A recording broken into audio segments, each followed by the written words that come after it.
레벨링거 49번째 시간입니다. 오늘은 스가랴 5장을 통하여 종말의 재앙에 대해서 바벨교와 촛대교에 대해서 연구를 해보도록 하겠습니다. 본장은 4장과 같이 순금등대 재단의 7명의 완전 역사와 시인반의 다른 줄의 진리 역사가 완전한 교회를 이루게 되고 14만 4천 명의 변호성들을 일으키게 돼서 세상을 심판하고 새 시대를 건설하는 일이 이루는 데 있어서 이때는 또한 이제 저주가 내리는 때다 이거를 알려줬는데요. 그런 재앙기가 올 것을 말씀하신 거고 바벨교와 촛대교가 나누어지는 시대가 온다 이렇게 말씀을 하신 겁니다.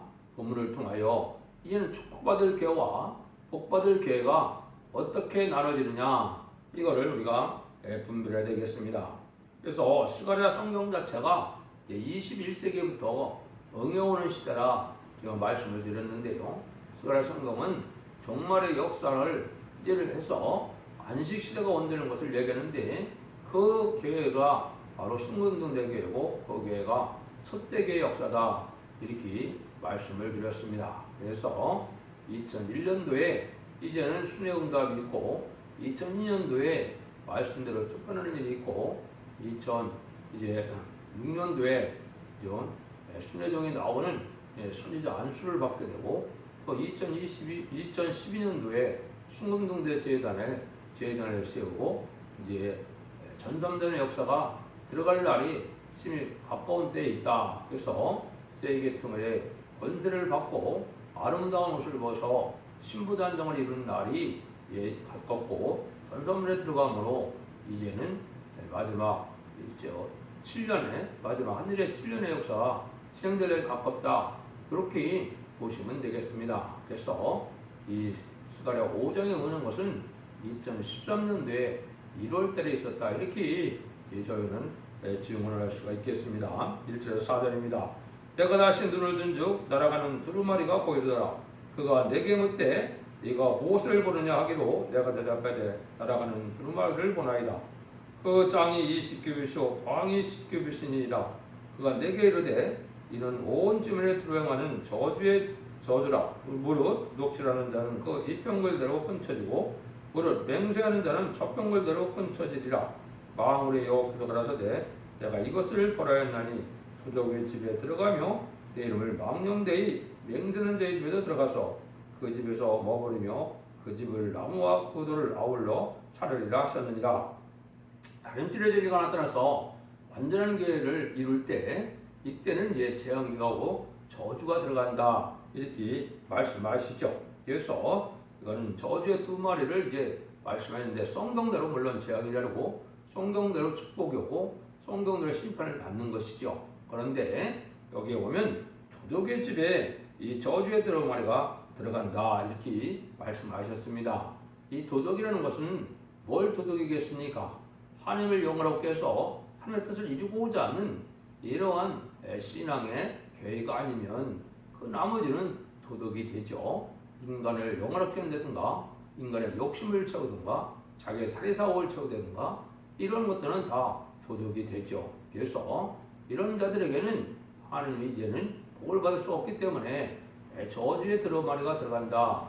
저주의 두루마리는 이제 영계적으로 흑암에 빠져서 신앙 준비를 알지 못하고 때를 알지 못하고 멸망의 때를 알지 못하는 또 8년가 전에 보험을 받지 못하는 그런 상태의 영계가 되는 것이 저주가 되겠죠.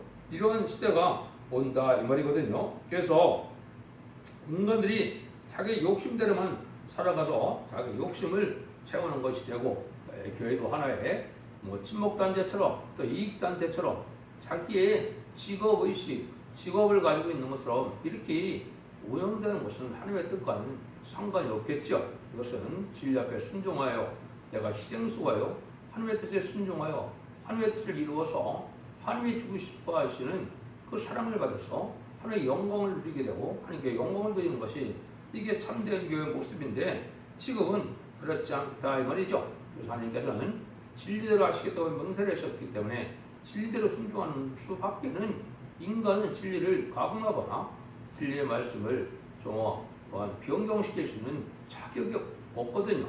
인간은 순종하는데 안 하는 것을 따지는 것이지 인간이 자기 마음대로 진리를 가감하는 그런 권한은 있지 않는 것인데 그걸 알지 못하고 있다가 멸망이 온다 이 말이죠. 그래서 진리대로 순종하면 은총해서 은혜가 많이 내므로 죽지 않고 변화신천하고 죽지 않고 세세간 은혜를 받게 되는 것이고 진리대로 순종치 않으면 8년간 전에 하나님의 보호와 인도를 받지 못하고 열병을 당할 수밖에 없는 것이 이게 하나님이 하신 말씀입니다.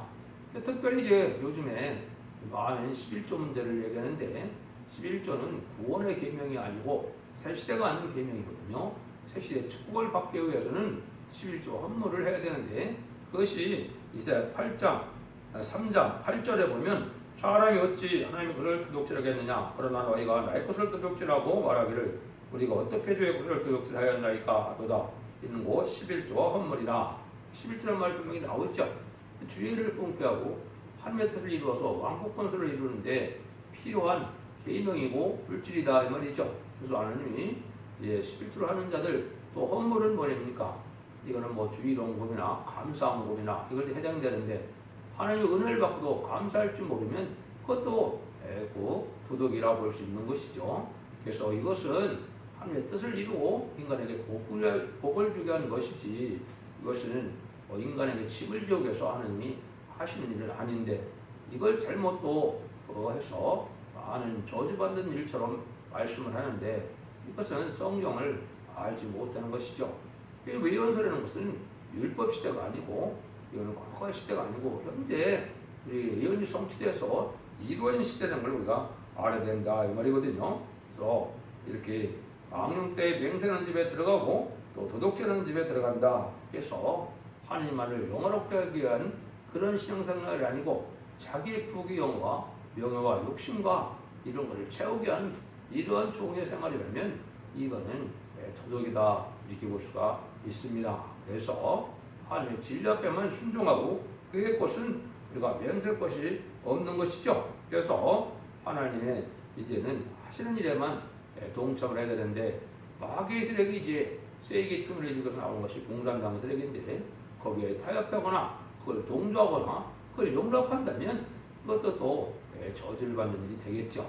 이것이 이제 인간적으로 지금 시대인데 이게 바로 청왕말 시대고 건장하고 어른적말 시대라 신판의 때가 12임박하다 이렇게 보시면 됩니다. 5절에서 8절입니다. 내게 말하는 천사가 나와서 내게 이르되 너는 눈을 들며 나오는 이것이 무엇인가 보라 하기로 내가 묻되 이것이 무엇이니까 그가 가로되 나오는 이것이 대반이라 또 가로되 온 땅에서 그들의 모양이 이러하니라 이 예바 가운데 한 여인이 앉았느니라 하는 동시에 둥근다 한 조각이 들리더라 그가 가로되 이는 악이라 하고 그 여인을 에바 속으로 던져놓고 앞조각을 에바 아우리 위에 던져놨더라. 이것은 이제 에바 가운데 갇힌 여인이 나오죠. 그래서 이것은 여인은 교회를 뜻하는데 이거는 흑암이 덮이는 이러한 교회가 될 것을 얘기한 것인데 첫째가 나와서 안절면을 이루는 이러한 복을 내려고 전하는 때 이때 이거를 반대하고 받지 않는 자들은 바로 여기서 말하는 것처럼 아주 흑암이 덮인다. 악이라는 둥근 낙이라고 그랬죠. 그러니까 악을 행함으로 이제 흑암이 들어가서 아주 용기가 깜깜해지므로 때를 분별하지 못하고 신앙 준비가 뭔지 못하고 예언의 말씀을 알지 못하고 심판과 재앙을 알지 못하고 신부단정을 이루지 못하는 신앙 준비를 하지 못하므로 이제는 8년간 전에 보호받지 못하는 상태에 들어가는 것을 우리가 볼 수가 있다. 그래서 지금은 말씀이 깨달아지고 심령이 소성되고 영계가 밝아지는 이런 때에 있어야 되는데 그렇지 못하다면 흑암에 빠진 교회다 이렇게 이제 되는데 이것은 심판 때가 되면 촛대교와 바벨교로 나눠지는 때이기 때문에 이런 현상이 나오고 있거든요. 그러니까 하나님의 은혜를 바로 체험하지 못하면 흑암이 뭔지 또 상달되는 예배와 호소를 드리지 못하면 기도와 예배가 상달되는 것인지 안 되는 것인지 알지도 못하는 상태에서 그냥 종교적인 행위로 예식적인 종교생활로 해서 구원의 역사가 진행되는 것이 아니라는 걸 여러분이 아셔야 된다 이 말이거든요. 근데 이제 9절 11절에 보면 내가 또 눈을 들어본즉 두 여인이 나왔는데 하게 날개가 같은 날개가 있고 그 날개에 바람이 있더라. 그들이 에바를 천지 사이에 들었기로. 내가 내게 말해야 돼. 천사에게 묻되 그들이 에바를 어디로 옮겨가나이까 하매 내가 이르되 그들이 신할 땅으로 가서 그러하여 집을 지으려 함이니라. 준공 되면 그가 제 처소에 머물게 되리라 하더라. 이제 반대로 이제 에바에 갇힌 여인이 나왔었는데 여기서는 이제 확인할 가를 가진 두 여인이 등장하죠. 이거는 이제 촛대의 영계를 뜻한 것이죠. 그것은 계시록 12장 1절에 보면 해를 입은 여자가 해에서의 수고를 다해다가 설정을 든 아이를 낳게 되죠. 이게 이제 촛대교의 역사에서 하나님의 사명자를 일으키는 그런 교회의 시작이 바로 여기처럼 두 여인이 이제 확인할 가를 가진 여인이 등장해서 이것을 하나님 앞에 부르짖고 호소하고 주 앞에 순종함으로 영계가 장성되는 일이 있는데 이 에바에 갇힌 여인은 어디로 지금 간다고 하니까 신할 땅으로 간다고 그랬죠. 이거는 저주받는 걸 뜻한 것이죠. 예, 저주받는 땅을 얘기하는데 바벨탑을 쌓았다가 저주받은 땅인데 앞으로 이제 이 흑암에 잠긴 이 교회들은 어떻게 되겠습니까? 8년 전의 날에 보호받지 못하고 또 후삼 전반 8년에 빠져서 짐승의 패를 받게 되고 짐승의 패를 받은 자들이 대접장과 아마겟돈으로 멸망을 당하는 것이 인간 종말이거든요. 그런 형국이 되는 때다 이렇게 볼 수 있다 이 말입니다.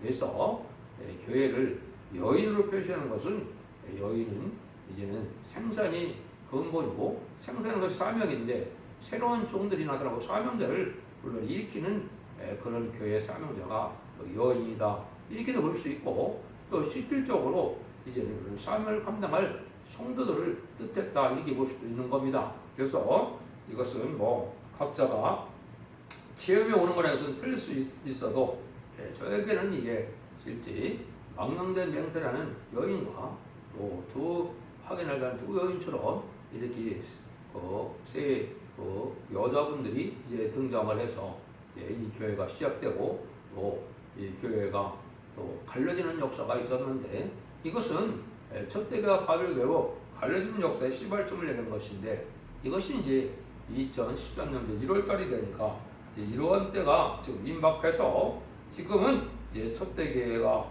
본격적으로 역사할 때가 온 것이고 나머지는 흑암에 빠져서 잠든 상태로 들어가는 때가 지금의 교회 상황이다. 이렇게 보시면 되겠습니다. 그래서 땅의 소망을 두고 또 인간의 욕심과 또 부귀와 명예와 이런 거에 욕심을 두었다면 이거는 바벨에 속하는 교회고 땅의 소망을 두지 않고 하늘의 뜻을 이루는 것을 이제는 희생수고로 기쁨을 여기서 하늘의 소망을 두어서 이제 죽지 않고 들림받고 죽지 않고 이제는 새 시대가는 이런 복음의 역사가 진행되는 게가 이제 촛대교회다 이렇게 볼 수 있는 것이죠. 그래서 이렇게 해서 이제 결국은 이제 촛대교회가 승리함으로 이제 이 세상은 완전한 새 시대가 올 때가 온다 이 말이죠. 그래서 하나님의 뜻이 이루어지는 과정을 이렇게 이제 촛대교회와 바벨교회가 나타나면서 이루어질 것을 말씀을 했다 이 말입니다. 그래서 이 일들이 이제 스가랴 4장에서도 나온 것처럼 또 감람나무 두 가지의 역사하는 것처럼 또 계시록 11장 3절에 보면 두 증인의 역사고 11장 4절에서는 두 감람나무 두 촛대다 그랬죠. 이거와 마찬가지로 이제 금기름을 받은 인의 권세를 받은 이제 촛대의 역사로 이제 인을 맡게 되고 그것이 금기름을 받는 것이라고 그랬죠. 그것은 만민에게 부어주는 성령을 받아서 하나님의 백성이 된 중생받은 기독교인들 중에 충성과 지지를 다할 수 있는 종들로 인정받는 것이 입맞는 4,000명의 배송도인데 그것이 금기름을 받는 일이라고 그랬습니다. 그래서 그것은 옛날에 기름 부음을 받는다는 것은 세 가지 신분을 가진 자만 받을 수 있었겠죠. 그것이 왕과 제사장과 선지자인데 이 변호성들은 그 세 가지 신분을 다 받게 됩니다. 그래서 정말 영광스러운 이런 사명자가 돼서 그 사명을 감당함으로 이 시대는 천년 왕국의 세 왕권의 축복을 받으면서 그리스도와 더불어 왕노릇 한다고 계시록 20장 4절에 되어 있는데 그 교회를 일으키는 교회가 바로 촛대 교회다. 그것은 하게나를 들어가진 두 여인부터 시작되는 교회다. 이렇게 볼 수가 있죠. 스가랴 4장에서는 두 감람나무 두 가지가 역사는 일곱 명의 완전 역사와는 순금동대 제단이 그 역사를 교회를 예언을 하신 거고요. 그것이 이제 계시록 1장 12절 13절이나 또 계시록 1장 20절 또 기록 11장 4절에 보면 두 금첫대 첫대교회다 이렇게 하고 두 감난나마 두 첫대라고 이렇게 말씀한 것은 새로운 교회 역사로 이제는 끝을 맺는 역사가 진행되므로 1300년 만에 완전멸의 역사로 진리의 심판에 대한 줄을 이 땅에 전하고 난다 하면은 진리대로 심판하고 진리대로 복을 내리는데 순종하는 자들은 새 시대의 축복을 받게 되고 순종치 않은 자는 멸망을 당하는 것이 이게 인간 정말의 역사다 이렇게 보시면 됩니다. 그래서 마지막 한일에 전삼년에 들어갈 날이 심히 막한데 한일회 중에서도 전삼년반은 구원의 역사고 후삼년반은 환난재앙 심판의 역사이기 때문에 후삼년반은 용서가 없고 긍휼이 없고 이제는 피할 수 없는 심판 때다 이렇게 보시면 됩니다. 그러니까 전삼년에 곧 들어가되면 37개월 동안은 10만 4천 명의 변호성들을 채우게 되고 5개월 방충년이 오면 택한 백성들이 이제 회개하는 역사가 계시록 스가랴 12장 10절 이하처럼 이제는 강건한 영을 이 땅의 성령의 역사로 육적 이스라엘 백성들을 비롯한 택한 백성들이 회개함으로 첫대기의 성도가 되어서 새 시대의 복을 받게 되거든요. 또 그때 이제 공산당 지역에 그리스도의 복음을 알지 못하는 자들에게 마지막 복음을 계시록 7장 3절 6절처럼 재앙으로 땅천을 건너로서 그리스도의 복음을 전해서 복음을 순종하고 따르는 자들은 예비치로 인도하면은 이제 구원의 역사가 끝나는 것이죠. 그러면 이제 3차 대전과 더불어 후삼년에 들어가면 짐승의 표를 받게 되고 짐승의 표를 받게 되는 자들은 대접장과 하마겟돈 때 심판을 받게 돼서 멸망을 당하는 것이다. 그래서 최종 심판이 하마겟돈인데 악인과 죄인은 다 멸망을 해서 에덴동이 회복되고 지상 천년 평화국의 안식시대가 이룬 것이 하나님의 종말의 역사다. 그런 일들이 이제 시작되는 시점을 이제 4장과 5장에 말씀하셨다 이렇게 보시면 됩니다. 그러니까 이런 기회들이 준비돼서 곧 전삼년에 들어갈 날이 임박한 때에 우리가 살고 있는 것은 심판 때가 아주 임박하다는 것을 우리에게 알려주는 데다 이렇게 볼 수가 있습니다. 그래서 여러분들이 진리를 잘 분별해서도 지금까지는 교단과 격파가 상관없이 우리 주밀 구세로 영접하면 중성의 역사가 내려서 만민의 그런 성령을 받는다면 그 교회는 올바른 교회이죠. 그러나 이제는 그런 교회가 앞으로도 안 되고 이제는 죽지 않고 세세하고 죽지 않고 그럴 때는 완전 변화의 역사로 언제와 자문제를 해결하고 또 하나님의 영은 남중과 영역에 보는 하나님의 일곱 영을 받는 역사를 할 수 있는 교회가 첫대 교회인데 그것이 세상 끝을 맺는 교회이고 그 교회만이 진리를 영접할 수 있고 또 새 시대에 복을 받을 수 있는 것이 인간의 종말의 역사라는 것이 이 스가랴 1장부터 5장까지의 지금 말씀이고 그런 최종적인 승리하는 역사가 스가랴 6장에 나와 있죠. 여러분들이 이 진리를 잘 분별해서 모든 연속 계시이 이루어지는 끝을 맺는 역사 속에 여러분이 하나님의 근과 자비를 입고 하나님 앞에 원죄와 잠재를 해결받는 너라 은총으로 죽지 않고 색색하고 죽지 않고 별을 사선 만대의 축복을 누리는 복된 종들과 성도님들이 다 되시기를 예수님으로 간절히 축원드립니다. 아멘.